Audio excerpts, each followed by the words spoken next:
ప్రపంచంలో ప్రతి ఒక్క మనిషికి బాధలు అనేవి సహజంగా ఉంటూనే ఉంటాయి. అది సహజం కూడా. కాకపోతే మనుషులు ఊహించుకొని వాటిని క్రియేట్ చేసుకుని పడే బాధలు మాత్రం కొన్ని ఉంటాయి. చాలా సార్లు మనం ఒక చిన్న నిప్పు రవ్వను చూసి అది మొత్తం ఇంటిని తగలబెట్టేస్తుందేమో అని చెప్పేసి భయపడుతూ ఉంటాం. ఆ నిప్పు ఇంకా చిన్నగానే ఉంటుంది, కానీ మన మనసులో మాత్రం ఆ చిన్న నిప్పు రవ్వ వల్ల ఇల్లు మొత్తం కాలిపోయినట్లు ఒక సినిమా కనిపిస్తూ ఉంటుంది. అసలు అలా మనకు ఎందుకు కనిపిస్తుంది? చిన్న సమస్య కూడా మనకి పెద్ద సమస్యలా ఎందుకు అనిపిస్తూ ఉంటుంది? మన మైండ్ ఎందుకు పాడైపోతుంది అనేది ఈ వీడియోలో క్లియర్ గా తెలుసుకుందాము. చివరి వరకు చూడండి, అస్సలు మిస్ అవ్వకండి. ఇక డైరెక్ట్ గా పాయింట్ కి వస్తే, మనందరికీ ఒక అలవాటు ఉంటుంది. ఏదైనా ఒక చిన్న సంఘటన జరగగానే దాని చుట్టూ వందల కథలు అల్లేస్తాం. అంటే జరిగే ప్రతి చిన్న విషయానికి ఒక పెద్ద విపత్తును ఊహించుకోవడం. ఉదాహరణకి మీరు ఎవరికైనా ఫోన్ చేశారనుకుందాం, వాళ్ళు ఫోన్ ఎత్తలేదు, అక్కడ వాళ్ళు ఏదో పనిలో ఉండి ఉండొచ్చు, లేదా ఫోన్ సైలెంట్ లో ఉండి కూడా ఉండొచ్చు. కానీ మన మనసు ఏం చెప్తుంది? వాళ్ళు నన్ను కావాలని చెప్పేసి ఇగ్నోర్ చేస్తున్నారు,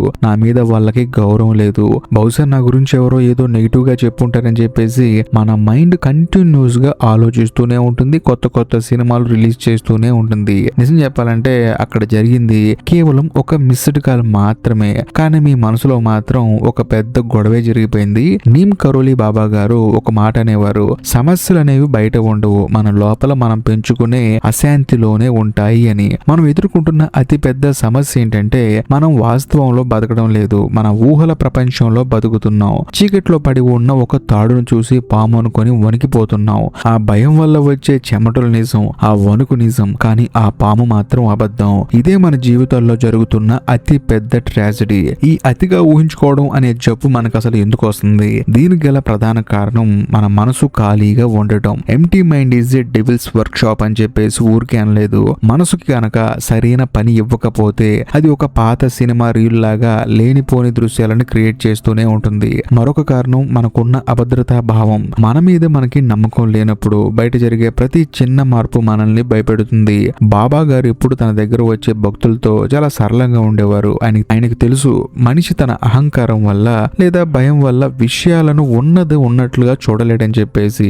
మనం ఒక విషయాన్ని చూసినప్పుడు దానికి మన పాత అనుభవాలను, మన భయాలను రంగులుగా పొలుముతాం. మీరు ఎప్పుడైనా గమనించారా? మనకి నచ్చని వ్యక్తి ఏదైనా మంచి మాట అన్నా అందులో ఏదో వెటకారం ఉందని చెప్పేసి వెతుకుతాం. అదే మనకు నచ్చిన వారు తప్పు చేసినా అది వాళ్ళు మంచి కోసమే చేశారని చెప్పేసి సమర్థించుకుంటాం. అంటే మనం సత్యాన్ని చూడటం లేదు, మనకు కావాల్సిన వెర్షన్ ని మనం చూసేసుకుంటున్నాం అంతే, అంతకు మించి ఏం లేదు. మన మైండ్ ప్రొజెక్షన్ వల్లే మనకి ఆందోళన, ఒత్తిడి పెరుగుతున్నాయి. సరే, ఇదంతా బాగానే ఉంది. మరి ఈ ఊహల సుడిగుండం నుంచి బయటపడటం ఎలా? దీనికి ఒకటే మార్గం, దర్శనం. దర్శనం అంటే కేవలం చూడటం కాదు, ఉన్నది ఉన్నట్లుగా చూడటం. ఒక చిన్న కథ చెప్పుకుందాం. ఒక వ్యక్తి తన కడుపులో ఏదో పొరుగుందని, అది లోపల తిరుగుతూ తన ప్రాణాలను తినేస్తుందని చెప్పేసి భయపడిపోయాడు. డాక్టర్లు ఎన్ని పరీక్షలు చేసినా ఏమీ లేదని చెప్పారు, కానీ అతను నమ్మలేదు. చివరికి ఒక తెలివైన వైద్యుడు అతని మనస్తత్వాన్ని అర్థం చేసుకున్నాడు. అతనికి ఒక మత్తు మందిచ్చి తను కళ్ళు తెరిచేసరికి ఆ పురుగుని పక్కన పెట్టి, ఇదిగో నీ కడుపులో నుంచి తీసిన పురుగు అని చెప్పేసి చూపించాడు. దాంతో ఆయన ఎంతగానో ఆనందపడ్డాడు. అందులో ఇప్పుడు తనకు ఎటువంటి ఫీలింగ్ లేదని, ప్రశాంతంగా ఉందని చెప్పేసి డాక్టర్తో చెప్పాడు. సో ఇలాగే మనకు కూడా ఒక సైకలాజికల్ ట్రీట్మెంట్ అవసరం అన్నమాట. మనం మన ఊహలను ఎంతగా నమ్ముతామంటే నిజం చెప్పే వాళ్ళు మనకి శత్రువులా కనిపిస్తారు.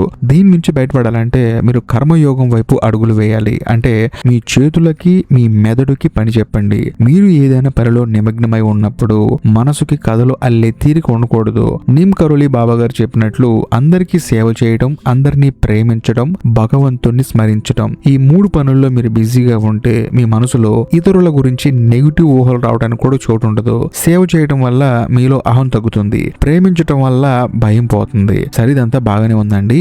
నేను నా జీవితాన్ని ఎలా మార్చుకోవాలి అని చెప్పేసి మీరు అడిగితే మాత్రం ఫస్ట్ మన చూపును మార్చుకోవాలి. ఇప్పటి నుంచి మీరు ఒక చిన్న ప్రాక్టీస్ చేయండి. ఏదైనా సంఘటన జరిగినప్పుడు వెంటనే ఒక నిర్ణయానికి వచ్చేయకండి. మిమ్మల్ని మీరు ఒక ప్రశ్న అడగండి, ఇది నిజంగా జరుగుతుందా లేక నా మనసు చూపిస్తున్న సినిమానా అని చెప్పేసి. జ్ఞానం అంటే ఏదో పెద్ద పెద్ద పుస్తకాలు చదవడం కాదు, ఉన్న విషయాన్ని ఉన్నట్లుగా గమనించటం. మీ జీవితంలో మీకు ఎదురయ్యే మనుషులను, పరిస్థితులను జడ్జ్ చేయకండి. నీమ్ కరోలి బాబా గారి జీవితంలో ఆయన ఎంతో మందిని కలిశారు, కానీ ఆయన ఎవరిని తక్కువగా చూడలేదు. ఆయన దృష్టిలో అందరూ సమానమే. ఆ క్లారిటీ అనేది మనిషికి రావాలి. ఊహ అనేది ఒక అద్భుతమైన వరం. ఎప్పుడు మీరు ఒక కవిత రాస్తున్నప్పుడు లేదా ఒక ఇల్లు కట్టాలని చెప్పేసి ప్లాన్ వేస్తున్నప్పుడు, కానీ అదే ఊహ మీ బంధాలను విచ్ఛిన్నం చేస్తుంటే, మీ ఆరోగ్యాన్ని నాశనం చేస్తే అది ఒక శాపం కదా. కాబట్టి ఊహ అనేది క్రియేటివ్ పనులు ఓకే, కానీ అసలు జరగని విషయాలు జరిగినట్లు ఊహించుకొని మీ బంధాలను మీరు నాశనం చేసుకుంటే అది శాపమే కదా. సో నేటి నుంచి ఒక నిర్ణయం తీసుకోండి. మీరు మీ మనసుకి బానిసగా ఉండబోరని, మీ మనసే మీకు ఒక పనిముట్లుగా ఉండాలని చెప్పేసి నిర్ణయించుకోండి. వర్తమానంలో జీవించడం నేర్చుకోండి. నిన్నటి బాధలు, రేపటి భయాలు అన్ని కేవలం ఆలోచనలు మాత్రమే. ఇప్పుడు ఈ క్షణం మీరు పీల్చే గాలి మాత్రమే నిజం. సో చివరిగా ఒక మాట, బాబా గారు ఎప్పుడు చెప్పేవారు, అంతా ఒక్కటే అని. మీరు వేరు, మీ పక్కన ఉన్న వాళ్ళు వేరు కాదు. మీ మనసులో ఇతరుల గురించి నెగిటివ్ ఊహలు వస్తున్నాయంటే మీరు మిమ్మల్ని మీరు తక్కువ చేసుకుంటున్నారని అర్థం. మీ మీద మీకు నమ్మకం పెంచుకోండి. అలా పెంచుకోవడం వల్ల ప్రపంచం ఆటోమేటిక్ గా అందంగా కనిపిస్తుంది. అలా కాకుండా కనిపించిన ప్రతి ఒక్కరిని జడ్జ్ చేసుకుంటూ, వాడు వేసుకున్న బట్టలు చూస్తూ, వీటి నా అంతటోడా కాదా అని చెప్పేసి చూస్తూ, వాళ్ళు వాడే సెల్ ఫోన్ అవ్వచ్చు, వాళ్ళు వేసుకున్న చెప్పులు కూడా అవ్వచ్చు, వీటన్నిటిని చూసి మీరు జడ్జ్ చేయడం స్టార్ట్ చేస్తే మీలో మీ మనశ్శాంతిని కోల్పోతారు. ఎందుకంటే ఎంతమందిని చెక్ చేస్తారు, ఎంతమందిని చూస్తారు. ఒక మనిషి స్టేటస్ అనేది ఈ రోజు పెరగొచ్చు, రేపు తగ్గొచ్చు, మళ్ళీ ఆ తర్వాత పెరగవచ్చు, మళ్ళీ ఆ తర్వాత తగ్గొచ్చు. సో ఎప్పుడు తగ్గుతుంది, ఎప్పుడు పెరుగుతుంది అని చెప్పేసి లిస్ట్ రాసుకొని అవతల వ్యక్తిని మనం గౌరవించలేం కదా.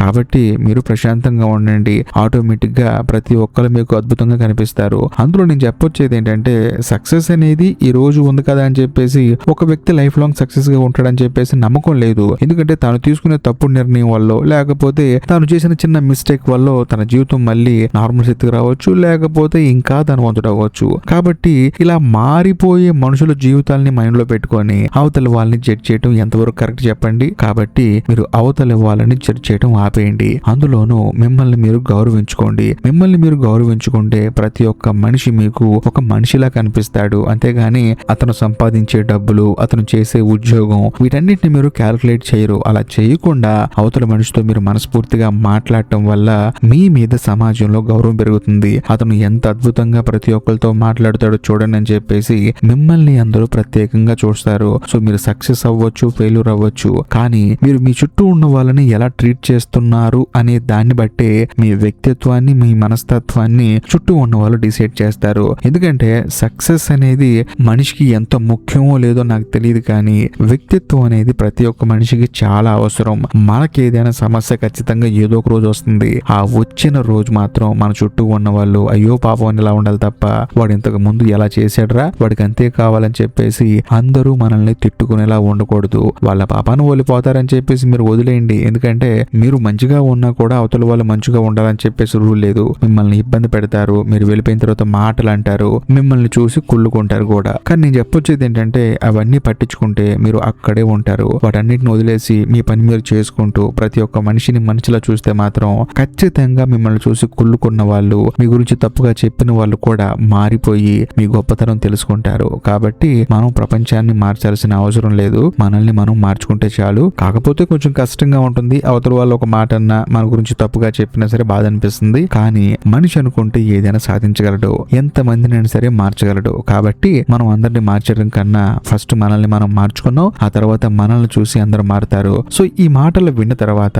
ఒక్క నిమిషం కళ్ళు మూసుకోండి. మీ మనసులో ఇన్ని రోజులుగా మీరు మోస్తున్న ఆ పురుగు లాంటి భారం ఏంటో గుర్తించండి. అది కేవలం మీ ఊహే అని అర్థం చేసుకోండి. ఆ భారాన్ని ఇక్కడే వదిలేయండి. ఈ రోజు నుంచి ఒక కొత్త మనిషిగా సృష్టమైన చూపుతో జీవితాన్ని ప్రారంభించండి. మీరు ఈ వీడియో ఇప్పుడు దాకా చూశారు కాబట్టి నేను మిమ్మల్ని ఒక క్వశ్చన్ అడుగుతాను. మీ జీవితంలో కేవలం మీ ఊహల వల్ల మీరు దూరం చేసుకున్న ఒక మంచి వ్యక్తి లేదా ఒక గొప్ప అవకాశం గురించి ఎప్పుడైనా ఆలోచించారా? ఆ రోజు గనక మీరు వాస్తవాన్ని చూసి ఉంటే మీ జీవితం ఈ రోజు ఎలా ఉండేది? కింద కామెంట్స్ లో నాతో పాటు పంచుకోండి. మీ అనుభవం మరొకరికి పాఠం కావచ్చు. అంతేకాకుండా ఈ వీడియో కనుక మీకు నచ్చినట్లయితే ఖచ్చితంగా లైక్ చేయండి. మీ ఫ్రెండ్స్ అండ్ ఫ్యామిలీ మెంబర్స్ కి షేర్ చేయండి. ఇంకా ముఖ్యంగా ఈ వీడియో ఎండ్ కార్డ్ సెక్షన్ లో మీకోసం ఇంకొక రెండు అద్భుతమైన వీడియోలు పిన్ చేసి పెట్టాను, వాటిని కూడా చూడండి. ఇంకా లాస్ట్ అండ్ ఫైనల్ గా నేను మీకు చెప్పొచ్చేది ఏంటంటే, ఇప్పటికీ మీరు మన ఛానల్ ని సబ్స్క్రైబ్ చేసుకోకపోతే దయచేసి సబ్స్క్రైబ్ చేసి బెల్ ఐకాన్ ప్రెస్ చేయండి. బాయ్.